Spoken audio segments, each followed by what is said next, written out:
अस्सलामुअलैकुम। Muse e learning class में आपનું હાર્દિક સ્વાગત છે।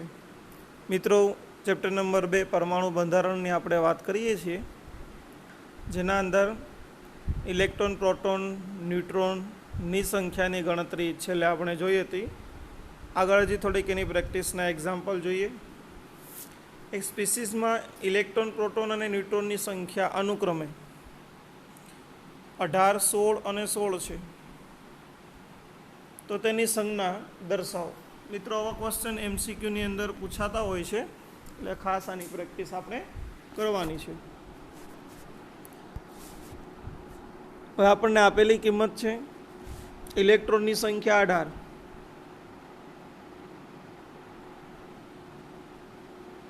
પ્રોટોનની સંખ્યા 16 અને ન્યુટ્રોનની સંખ્યા 16। આપણે જાણીએ છીએ કે ઇલેક્ટ્રોન અને પ્રોટોનની સંખ્યા એ પરમાણુ ક્રમાંક દર્શાવે, તો પ્રોટોનની સંખ્યા 16 છે, માટે સલ્ફર તત્વ હશે। ઇલેક્ટ્રોન ને પ્રોટોનની સંખ્યા સમાન હોય, પરંતુ એ પ્રોટોન કરતાં ઇલેક્ટ્રોનની સંખ્યા વધુ આપી છે 2, એટલે કે 2 ઇલેક્ટ્રોન વધુ છે, ને ઇલેક્ટ્રોનનો વીજભાર 2 થાય, એટલે સલ્ફરની ઉપર -2 વીજભાર હશે। Z બરાબર આપણે લખી નાખવાનું મિત્રો, 16 પરમાણુ ક્રમાંક સલ્ફર તત્વની સંજ્ઞા છે। હવે દળ ક્રમાંક આપણે લેવાનું છે, તો દળ ક્રમાંક બરાબર પ્રોટોન વત્તા ન્યુટ્રોનની સંખ્યા છે 16 + 16 32, એટલે કે આ 32 આન્સર આવશે 32। માટે તત્વની સંજ્ઞા થઈ સલ્ફર 16, પરમાણુ દળ એનો 32 અને -2 વીજભાર, આ સંજ્ઞા થશે તત્વ માટેની। ન્યુટ્રોનની સંખ્યા અને પ્રોટોન કેટલા રહેલા છે જણાવવાના છે। Z-A કરીએ મિત્રો, A - Z એટલે ન્યુટ્રોનની સંખ્યા મળે। 6 કાર્બન 13 માં 13 - 6 કરો એટલે 7 થશે। ઓક્સિજન 16 - 8 કરો એટલે 8। મેગ્નેશિયમ 24 - 12 એટલે 12। 56 - 26 એટલે 30 Fe અને સ્ટ્રોન્શિયમમાં 88 - 38 કરો એટલે 50 ન્યુટ્રોન આવેલા હશે। એટલે કે પરમાણુય દળમાંથી પરમાણુ ક્રમાંક બાદ કરતાં ડાયરેક્ટ આપણને પ્રાપ્ત થશે ન્યુટ્રોનની સંખ્યા। આપેલા પરમાણુ ક્રમાંક Z અને પરમાણુય દળ એના આધારે પરમાણુનું સંપૂર્ણ સંજ્ઞા લખો। Z બરાબર 17 છે અને A બરાબર 35, માટે તત્વની સંજ્ઞા થાય ક્લોરીન। 17 નંબરનું મિત્રો ક્લોરીન છે, 17 અને 35 ક્લોરીન લખી શકાય। સેકન્ડ છે આપણી પાસે 92 નંબરનું તત્વ યુરેનિયમ છે 92, અને તેનો દળ ક્રમાંક 233 આપવામાં આવેલો છે, એટલે U92-233 એવું લખી શકાય। અને થર્ડ વન છે આપણી પાસે Z બરાબર 4, તો Z બરાબર 4 એ બેરિલિયમની સંજ્ઞા છે મિત્રો, અને તેનો પરમાણુય દળ 9 આપવામાં આવેલો છે। તો આપણે આ રીતે સરળતાથી પરમાણુ ક્રમાંક ઉપરથી અને પરમાણુય દળ ઉપરથી તત્વની સંજ્ઞા દર્શાવી શકીએ છીએ। આગળ જોઈએ મિત્રો, એક આપણને સ્ટેટમેન્ટ આપેલું છે કે આવું થશે કે નહીં થાય। સંજ્ઞાઓ 35 બ્રોમિન 79 અને બ્રોમિન માત્ર 79 લખી શકાય, એટલે કે 35 બ્રોમિન 35 79 ને આપણે માત્ર 79 બ્રોમિન લખી શકીએ છીએ, આ લખી શકાય। પરંતુ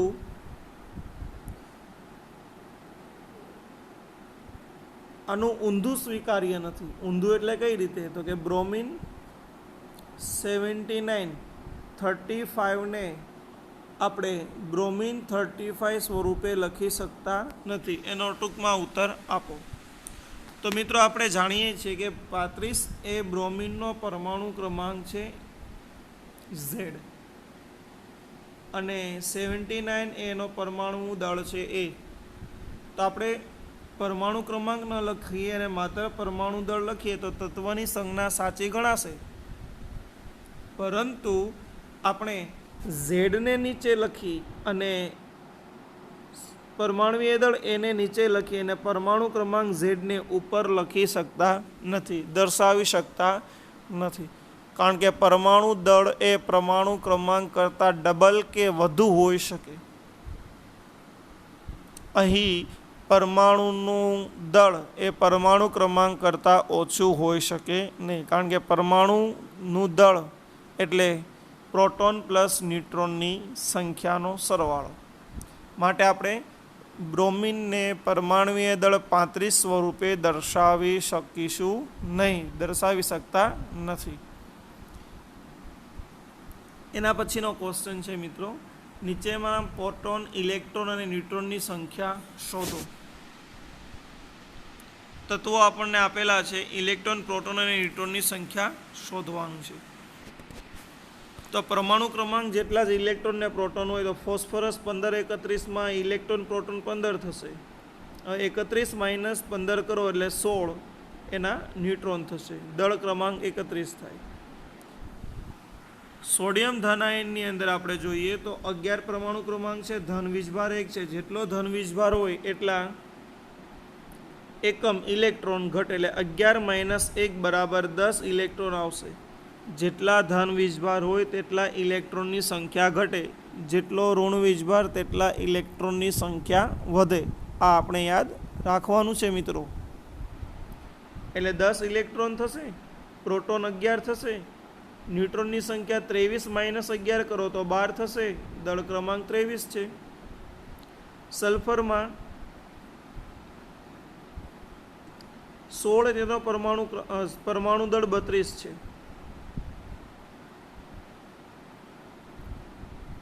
પ્રોટોનની સંખ્યા પણ 16, 32 માઇનસ 16 કરો ન્યુટ્રોનની સંખ્યા 16, અને 34ની જગ્યાએ મિત્રો આવશે 18. 16 વત્તા 2 ઇઝ ઇક્વલ ટુ 18, એટલે કે 18 આવશે. 34 એ ખોટું લખેલું છે, 18 આવશે. ઇલેક્ટ્રોનની સંખ્યા એના પછીના નેક્સ્ટ સ્પીસીસમાં 101, પ્રોટોન પણ 101 હશે. 235 દળ આપ્યું છે, 235માંથી 101ને બાદ કરો તો 134 ન્યુટ્રોનની સંખ્યા મળે. ત્યારબાદ કેલ્શિયમ આપણને આપેલું છે. કેલ્શિયમમાં પ્રોટોનની સંખ્યા 20 છે, તો ઇલેક્ટ્રોનની સંખ્યા 20 હોવી જોઈએ, પરંતુ 2 વીજભાર ધન છે એટલે 20 માઇનસ 2 કરો એટલે જવાબ આવે 18. 18 ઇલેક્ટ્રોનની સંખ્યા છે જે આપણને અહીંયા આપવામાં આવેલી છે. 18 ઇલેક્ટ્રોનની સંખ્યા. 40 માઇનસ 20 કરો એટલે 20 એ ન્યુટ્રોનની સંખ્યા થશે, 40 તેનો દળ ક્રમાંક. છેલ્લી સ્પીસીસ ફ્લોરિન. ફ્લોરિનની અંદર પરમાણુ ક્રમાંક 9 છે, એટલે પ્રોટોનની સંખ્યા તેની થાય 9, પ્રોટોનની સંખ્યા 9 થાય. 19 માઇનસ 9 કરો તો 10 એ ન્યુટ્રોનની સંખ્યા થશે, દળ ક્રમાંક 19 થાય. હવે ઇલેક્ટ્રોનની સંખ્યા શોધવી છે મિત્રો, તો 9 પ્લસ 1 વીજભાર છે એટલે ટોટલ થાય 10 ઇલેક્ટ્રોન તેના અંદર આવેલા છે. તો આ રીતે મિત્રો આપેલી સ્પીસીસમાં ઇલેક્ટ્રોન, પ્રોટોન અને ન્યુટ્રોન આપણે કેલ્ક્યુલેટ કરી શકીએ છીએ. ત્યારબાદ નીચેના માટે યોગ્ય સંજ્ઞા આપો. તો ઇલેક્ટ્રોન, પ્રોટોન અને ન્યુટ્રોનની સંખ્યા આપણને આપી છે 10, 8 અને 8. પ્રોટોન હોય એ પરમાણુ ક્રમાંક થાય, માટે 8 પ્રોટોન ધરાવતું તત્વ ઓક્સિજન છે, પરંતુ એના ઇલેક્ટ્રોન પણ 8 હોવા જોઈએ, એની જગ્યાએ 10 આપ્યા છે, એનો મતલબ -2 વીજભાર હશે. અને ન્યુટ્રોનની સંખ્યા આપી છે, તો દળ ગણી શકાય Z પ્લસ N બરાબર 8 વત્તા 8. એ બરાબર શું છે? Z પ્લસ P અથવા તો N. તો 8 પ્લસ 8 બરાબર શું થશે? 16. માટે અહીંયા 8 વત્તા 8 16 છે, તો અહીંયા લખી શકાય 16. એટલે પ્રથમ તત્વ માટેની સ્પીસીસ છે 8 ઓક્સિજન, 16 એનો દળ અને 2 માઇનસ વીજભાર. ઓકે. હવે સેકન્ડ આપણી પાસે છે કેલ્શિયમ 20 અને ન્યુક્લિયોનની સંખ્યા 40 આપી છે. તો કાંઈ નહીં, કેલ્શિયમ સીધું લખી નાખવાનું 20 અને ન્યુક્લિયોન એટલે કે એનું દળ 40. કમ્પ્લીટ. દળ ક્રમાંક 25, એમાં પ્રોટોન 12 છે અને ઇલેક્ટ્રોન 10 છે એવી સ્પીસીસ જણાવો. બરાબર. થર્ડ નંબરમાં આપણને કીધું છે કે 25 દળ ક્રમાંક ધરાવતું હોય અને પ્રોટોન 12 પ્રોટોનનો મતલબ થાય ઇલેક્ટ્રોન ને પ્રોટોનની સંખ્યા સમાન પણ 2 ઇલેક્ટ્રોન ઓછા આપ્યા છે. 12 પ્રોટોનનો મતલબ થાય કે પરમાણુ ક્રમાંક તેનો 12 હશે. 12 પરમાણુ ક્રમાંકવાળું મેગ્નેશિયમ સ્પીસીસ છે, તત્વ છે. ઇલેક્ટ્રોન 12 હોવા જોઈએ, પરંતુ મિત્રો અહીં ઇલેક્ટ્રોન કેટલા છે? 10, યાની કે એની પાસે વીજભાર +2 હશે. 2 ઇલેક્ટ્રોન ઓછા હશે એટલે 2 + વીજભાર થાય. જેટલા ઇલેક્ટ્રોન ઓછા તેટલો વીજભાર તત્વ ઉપર દર્શાવવામાં આવે છે. ત્યારબાદ મિત્રો આપણને તેનો પરમાણુય દળ આપ્યો છે 25, એટલે આપણે સ્પીસીસ ઉપર 25 લખી શકીએ. તો મેગ્નેશિયમ 12 2 + 25 એ સ્પીસીસ થશે થર્ડ નંબર પર. હવે ફોર્થ પર જોઈએ મિત્રો, બ્રોમિન કે જેનો પરમાણુ ક્રમાંક 35 છે, ઇલેક્ટ્રોનની સંખ્યા 36 આપી છે અને ન્યુટ્રોન 45 ધરાવે છે. તો કાંઈ નહીં, સિમ્પલ છે મિત્રો. બ્રોમિન લખી નાખો. બ્રોમિન તો કહી જ દીધું છે, પરમાણુ ક્રમાંક એનો 35 પણ કહી દીધો છે. ઇલેક્ટ્રોનની સંખ્યા 36 એટલે -1 વીજભાર હશે અને ન્યુટ્રોનની સંખ્યા તેમાં આપણને 45 આપેલી છે. તો દળ ક્રમાંક બરાબર શું છે? દળ ક્રમાંક બરાબર તો Z + N છે, એટલે P + N પણ લખી શકાય. તો પ્રોટોનની સંખ્યા આપણી પાસે છે મિત્રો 35 + 45 તેના ન્યુટ્રોન. 35 અને 45 બરાબર થાય 80, માટે લખવાનું 80 લખવાનું આવશે. 80 લખી શકાય. લાસ્ટ વન Al3+, જેમાં Z બરાબર 13 પરમાણુ ક્રમાંક આપ્યો છે. ચાલો, અને 3+ આપી દીધું એટલે આપણે લખી લીધું. એનો સમ ઇલેક્ટ્રોનીય 2+ ધન આયન અને ઋણ આયન દર્શાવો. હવે સમ ઇલેક્ટ્રોનીય એટલે શું? કે જેમાં ઇલેક્ટ્રોનની સંખ્યા સમાન હોય તેને સમ ઇલેક્ટ્રોનીય સ્પીસીસ કહેવાય. 2+ આયનવાળો આપણે લઈએ સમ ઇલેક્ટ્રોનીય, તો આના અંદર પહેલાં ઇલેક્ટ્રોન શોધવો આપણે કે આમાં ઇલેક્ટ્રોન કેટલા છે. ઇલેક્ટ્રોન બરાબર 10 છે. તો આપણે ઇલેક્ટ્રોન 10 હોય એવો -2 આયન અને એક 2+ આયન દર્શાવવાનો છે. મિત્રો આપણે મેગ્નેશિયમ લખીએ ને, મેગ્નેશિયમ, તો એમાં ઇલેક્ટ્રોનની સંખ્યા કેટલી હોય? 12 હોય. પણ +2 કરો તો ઇલેક્ટ્રોનની સંખ્યા કેટલી થઈ જાય? 10. તો એક જવાબ આ થયો, મેગ્નેશિયમ 2+ આયન. હવે આપણે ઋણ આયનવાળું લેવું છે. તો ઋણ આયન માટે આપણે 10 ઇલેક્ટ્રોન હોય એવી સ્પીસીસ જો લખીએ તો ઓક્સિજન 8 નંબરનો પરમાણુ ક્રમાંક છે અને અંદર 8 ઇલેક્ટ્રોન. 2 - આયન કરો તો 8 + 2 10 ઇલેક્ટ્રોન થયા. તો એક સ્પીસીસ આ થશે. બરાબર. એટલે કે 3 અંદર ઇલેક્ટ્રોનની સંખ્યા સમાન છે, તેને સમ ઇલેક્ટ્રોનીય સ્પીસીસ તરીકે ઓળખવામાં આવે છે. ત્યારબાદ નેક્સ્ટ ક્વેશ્ચન સોલ્વ કરીએ મિત્રો. ખૂબ જ ઇન્ટરેસ્ટેડ ક્વેશ્ચન છે આ બધા, MCQ માટે મહત્ત્વના છે. યુનિટ ટેસ્ટ આપણે પહેલી રાઉન્ડની લેવાની, એમાં ક્વેશ્ચન હતો, તમે બધા જાણો છો. મેં સોલ્યુશન પણ આપેલું હતું, મૂકેલું હતું, તમે અભ્યાસ કરેલો છે. એટલે ખાસ આને સમજજો. નીચેની જોડ વચ્ચેનો સંબંધ દર્શાવો. તો મિત્રો પ્રથમ જોડમાં જુઓ, બંનેના પરમાણુય દળ સમાન છે. પરમાણુય દળ સમાન હોય તો એને સમભારીય કહેવાય. સમભારીય, જેના ભાર સમાન છે. 20 કેલ્શિયમ 40 અને 19 પોટેશિયમ 40 સમભારીય છે. સેકન્ડ,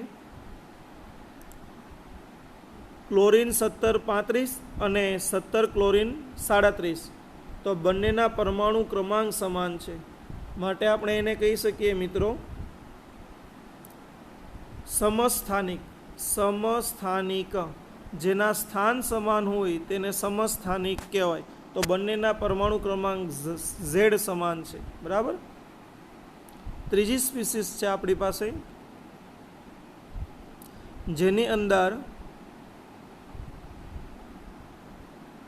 18 આર્ગોન, 20 કોપર ને કેલ્શિયમ આવશે. ભૂલ છે, બરાબર, સુધારી લેજો મિત્રો. કેલ્શિયમ આવશે, 20 કેલ્શિયમ 40, 18 આર્ગોન 40 અને 19 પોટેશિયમ 40.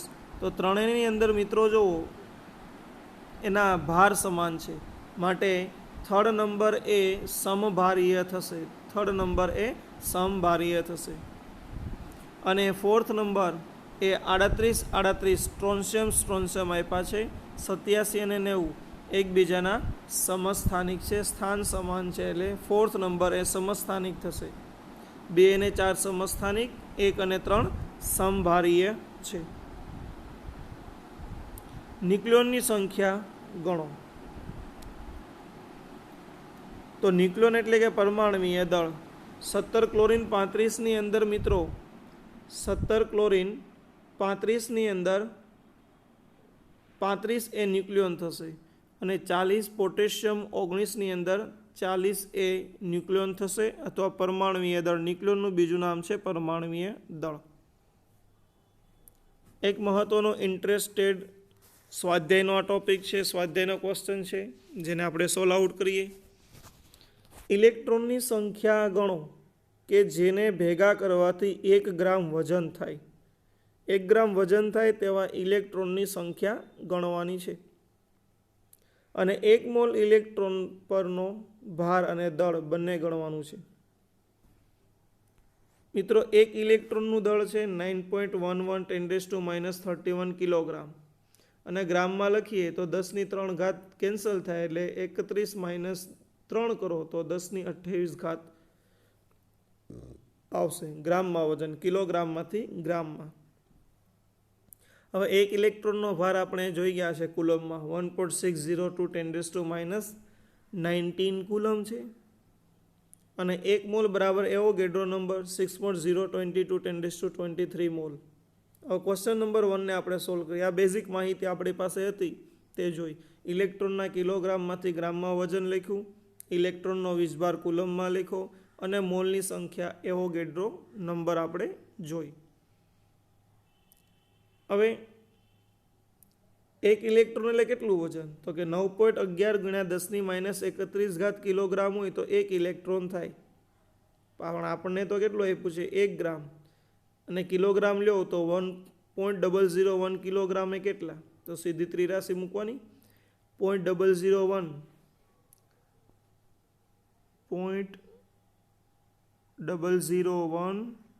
into 1 divided by 9.11 10⁻31. એટલે મિત્રો આનો જવાબ આપણને આવશે 0.12310978 અને 10ની પ્લસ આ માઇનસ છે તો ઉપર આવશે તો +31 થશે.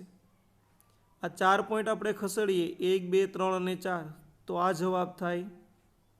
4 પોઈન્ટ ખસેડતા એ જવાબ થશે 1.0978 એને ગુણ્યા 10ની +27.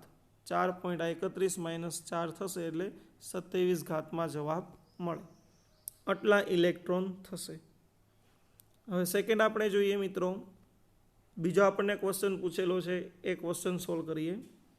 1 મોલ ઇલેક્ટ્રોનનો ભાર. 1 મોલ બરાબર એવોગેડ્રો નંબર થાય ને મિત્રો. તો 1 મોલ ઇલેક્ટ્રોન પરનું વજન અથવા ભાર લઈએ તો ભાર બરાબર 1 mall into Avogadro number Na ના.